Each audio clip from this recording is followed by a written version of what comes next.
ನಮಸ್ಕಾರ. ಪರಾಭವ ವರ್ಷದ ತಮಿಳು ಹೊಸ ವರ್ಷದ ಶುಭಾಶಯಗಳು. ಇತಿಹಾಸ ಸಂಶೋಧಕರು ಮುನ್ಷಟ್ ಮಹಾಶಿವನಾಡಿ ಜ್ಯೋತಿಷಿ ಆರ್ ಶಿವಸ್ವಾಮಿ ಮಾತನಾಡುತ್ತಿದ್ದೇನೆ.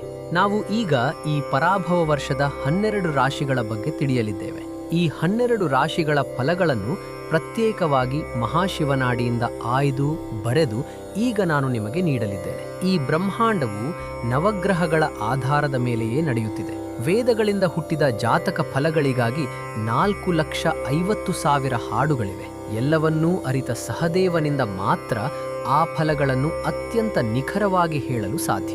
ಆದರೆ ಒಂದೇ ಒಂದು ರಾಶಿಯನ್ನು, ಅಂದರೆ ಕೇವಲ ಒಂದು ರಾಶಿಯನ್ನು ಇಟ್ಟುಕೊಂಡು ತನ್ನ ಸಂಪೂರ್ಣ ಫಲಗಳನ್ನು ಹೇಳುವುದು ಅಸಾಧ್ಯವಾದ ಮಾತು. ಹಾಗೆ ರಾಶಿ ಫಲವನ್ನು ಹೇಳುವವರು ತಮ್ಮ ಅನುಭವದ ಆಧಾರದ ಮೇಲೆ ಮತ್ತು ಗೋಚಾರವನ್ನು ಇಟ್ಟುಕೊಂಡು ಸ್ವಲ್ಪ ಫಲಗಳನ್ನು ಹೇಳುತ್ತಾರೆ. ಅದು ನಮ್ಮ ಜೀವನಕ್ಕೆ ಸ್ವಲ್ಪ ಮಟ್ಟಿಗೆ ಹೊಂದಿಕೆಯಾಗಬಹುದು. ಆದರೆ ಈಗ ನೀವು ಕೇಳಲಿರುವುದು ಮಹಾಶಿವನಾಡಿಯಿಂದ, ಅಂದರೆ ಮುನಿಗಳಿಂದ ಬರೆಯಲ್ಪಟ್ಟ ಮಹಾಶಿವನಾಡಿಯಿಂದ ಆಯ್ದು ಬರೆದು ನಾನು ನಿಮಗೆ ಹೇಳಲಿದ್ದೇನೆ. ಆದ್ದರಿಂದ ಈ ಫಲಗಳನ್ನು ಸಾಮಾನ್ಯ ಫಲಗಳೆಂದು ಭಾವಿಸದೆ, ಅಂದರೆ ಎಲ್ಲರೂ ಹೇಳುವಂತಹ ರಾಶಿ ಫಲವಾಗಿ ನೋಡದೆ, ಇದನ್ನು ನೀವು ಅತ್ಯಂತ ಸೂಕ್ಷ್ಮವಾಗಿ ಗಮನಿಸಬೇಕಾಗಿದೆ. ಇದರಲ್ಲಿ ಬರುವ ಫಲಗಳನ್ನು ನೋಡಿ ಅದನ್ನು ಅನುಸರಿಸಿ ಜೀವನದಲ್ಲಿ ನಾವು ಯಶಸ್ಸನ್ನು ಸಾಧಿಸಬೇಕು. 15 ಏಪ್ರಿಲ್ 2026 ರಿಂದ 15 ಏಪ್ರಿಲ್ 2027 ನಡೆಯುತ್ತದೆ. ಪರಾಭವ ವರ್ಷದ ಧನುರಾಶಿಯ ಫಲಗಳು. ನಿಮಿರಿದ ನಡಿಗೆಯನ್ನು ರೂಢಿಸಿಕೊಳ್ಳಬೇಕಾದ ಬಲಶಾಲಿಯಾದ ನೀವು, ಚುರುಕಾದ ನೋಟ ಮತ್ತು ಸಂಪತ್ತು, ಉತ್ಸಾಹದಿಂದ ಮಾತನಾಡುವ ಗುಣ, ಪ್ರಾಮಾಣಿಕವಾಗಿ ನಡೆದುಕೊಳ್ಳುವ ಸ್ವಭಾವ, ಸೌಂದರ್ಯ ಮತ್ತು ವಿಶೇಷತೆಗಳನ್ನು ಹೊಂದಿದವರಾಗಿದ್ದೀರಿ. ಕಲೆಗಳಲ್ಲಿ ಆಸಕ್ತಿ ಹೊಂದಿರುವ ನೀವು ಚಿತ್ರಕಲೆ, ಶಿಲ್ಪಕಲೆ, ಸಿನಿಮಾ, ಸಂಗೀತದಂತಹ ಹಲವು ಕಲೆಗಳನ್ನು ಕಲಿಯಬೇಕೆಂಬ ನಿಮ್ಮ ಆಸೆಗೆ ಕೊನೆಯೇ ಇಲ್ಲ. ಅತ್ಯಂತ ಚತುರತೆಯಿಂದ ಮಾತನಾಡುವ ಸಾಮರ್ಥ್ಯವಿರುವ ನೀವು ಎಲ್ಲದರಲ್ಲೂ ಯಶಸ್ಸನ್ನು ಸಾಧಿಸುತ್ತೀರಿ. ದಾನಗುಣ ನಿಮಗೆ ಉನ್ನತಿಯನ್ನು ನೀಡುತ್ತದೆ. ಕವಿತೆ, ಕಥೆ ಬರೆಯುವ ಕೌಶಲ್ಯ ಹೊಂದಿರುವ ಮತ್ತು ಕವಿಯಾದ ನೀವು ಸಂಬಂಧಗಳನ್ನು ದ್ವೇಷಿಸದೇ ಇದ್ದರೆ ಉನ್ನತ ಸ್ಥಿತಿಯನ್ನು ತಲುಪಬಹುದು.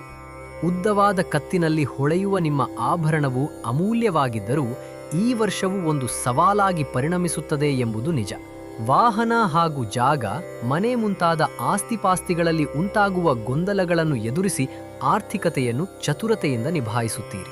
ತಾಯಿಯ ಆರೋಗ್ಯದ ಕಡೆಗೆ ಗಮನ ಹರಿಸುವುದು ಅತ್ಯಗತ್ಯ.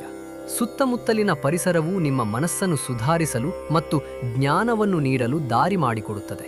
ಅಪಘಾತದಿಂದ ಸಂಬಂಧಿಕರ ಕೃಪೆಯಿಂದ ಪಾರಾಗಲಿರುವ ನೀವು ಪ್ರಯಾಣದ ಸಮಯದಲ್ಲಿ ಜಾಗರೂಕರಾಗಿರಬೇಕು. ಮರೆವು, ಶತ್ರುಗಳು ಮತ್ತು ಸಾಲ ಇವುಗಳನ್ನು ಜಾಗರೂಕತೆಯಿಂದ ನಿಭಾಯಿಸಿ. ದೂರದ ಪ್ರಯಾಣ ಮತ್ತು ವಿದೇಶ ಪ್ರಯಾಣಗಳು ಗೊಂದಲಗಳ ನಡುವೆಯೂ ಶುಭ ಫಲವನ್ನು ನೀಡುತ್ತವೆ. ವರಮಾನವನ್ನು ಮೀರಿದ ವೆಚ್ಚ ಹಾಗೂ ಶತ್ರುಗಳ ಸಂಚಿನಿಂದಾಗಿ ಅಪಕೀರ್ತಿ ಬರಲು ಅವಕಾಶವಿದೆ. ವೆಚ್ಚಗಳನ್ನು ಸದ್ವ್ಯಯವಾಗಿ ಬದಲಾಯಿಸಲು ಮನೆ, ಭೂಮಿ ಇವುಗಳಲ್ಲಿ ಹೂಡಿಕೆ ಮಾಡಬಹುದು. ಯಾರೊಂದಿಗೂ ಹಗೆತನವನ್ನು ಬೆಳೆಸಿಕೊಳ್ಳದೆ ಮೌನವಾಗಿರುವುದು ಒಳ್ಳೆಯದು. ಉದ್ಯೋಗ, ಕೆಲಸಗಾರರಿಂದ ತೊಂದರೆ ಹಾಗೂ ಉದ್ಯೋಗದಲ್ಲಿ ಉನ್ನತ ಅಧಿಕಾರಿಯಿಂದ ಮಾನಸಿಕ ಒತ್ತಡ ಉಂಟಾಗಲು ಅವಕಾಶವಿದೆ. ವ್ಯಾಪಾರದಲ್ಲಿ ಹೊಸ ಹೂಡಿಕೆಗಳನ್ನು ಜಾಗರೂಕತೆಯಿಂದ ಮಾಡಬೇಕು. ಆರ್ಥಿಕ ಬಿಕ್ಕಟ್ಟನ್ನು ನಿಭಾಯಿಸಲು ಸಮಯದ ಅಗತ್ಯವಿರುತ್ತದೆ. ಆರೋಗ್ಯವನ್ನು ಕಾಪಾಡಿಕೊಳ್ಳಲು ದೈಹಿಕ ವ್ಯಾಯಾಮ ಮತ್ತು ಮಾನಸಿಕ ತರಬೇತಿ, ಧ್ಯಾನ ಅಗತ್ಯ. ಪ್ರಕೃತಿಯನ್ನು ಆರಾಧಿಸಿ ಸೂರ್ಯ ನಮಸ್ಕಾರದ ಮೂಲಕ ಶಕ್ತಿಯನ್ನು ಪಡೆಯಲು ಪ್ರಯತ್ನಿಸಿ. ಆಂಜನೇಯನನ್ನು ಆರಾಧಿಸುವುದರ ಜೊತೆಗೆ ಆಗಾಗ್ಗೆ ಪೆರುಮಾಳ್ ದೇವಸ್ಥಾನಕ್ಕೆ ಹೋಗಿ ಬರುವುದು ಒಳ್ಳೆಯದು. ವಿಕಲಚೇತನರಿಗೆ ಸಮಯ ಸಿಕ್ಕಾಗಲೆಲ್ಲ ಹುಡುಕಿ ಅನ್ನದಾನ ಮಾಡುವ ಮೂಲಕ ಅಡೆತಡೆಗಳಿಂದ ಪಾರಾಗಿರಿ. ಧರ್ಮಕ್ಕೆ ಬಾಹಿರವಾದ ಚಟುವಟಿಕೆಗಳಲ್ಲಿ ತೊಡಗಿಸಿಕೊಳ್ಳದಿರುವುದು ನಿಮ್ಮನ್ನು ರಕ್ಷಿಸುತ್ತದೆ. ಪುಷ್ಯರಾಗ ರತ್ನವನ್ನು ಧರಿಸುವುದು ಶಾಂತಿಯನ್ನು ನೀಡುತ್ತದೆ. ದೇವಸ್ಥಾನದಲ್ಲಿ ಅಥವಾ ನದೀ ತೀರದಲ್ಲಿ ಆಲದ ಮರಗಳನ್ನು ನೆಟ್ಟು ಬೆಳೆಸುವುದು ಯಶಸ್ಸನ್ನು ಹೆಚ್ಚಿಸುತ್ತದೆ. ಕುಂಭರಾಶಿಯವರ ಬಳಿ, ವೃಷಭ ರಾಶಿಯವರ ಬಳಿ ಮತ್ತು ಕಟಕ ರಾಶಿಯವರ ಬಳಿ ಅತ್ಯಂತ ಜಾಗರೂಕರಾಗಿರಿ.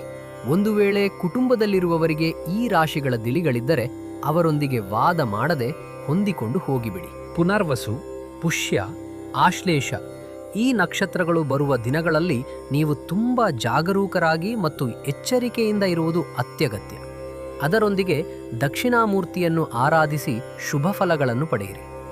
ಸಾಮಾನ್ಯವಾಗಿ ಈ ವರ್ಷವು ನಿಮಗೆ ಸವಾಲಾಗಿ ಪರಿಣಮಿಸುವುದರ ಜೊತೆಗೆ ಎಚ್ಚರಿಕೆಯಿಂದಲೂ ಇರಬೇಕು ಎಂಬುದನ್ನು ತೋರಿಸುತ್ತದೆ.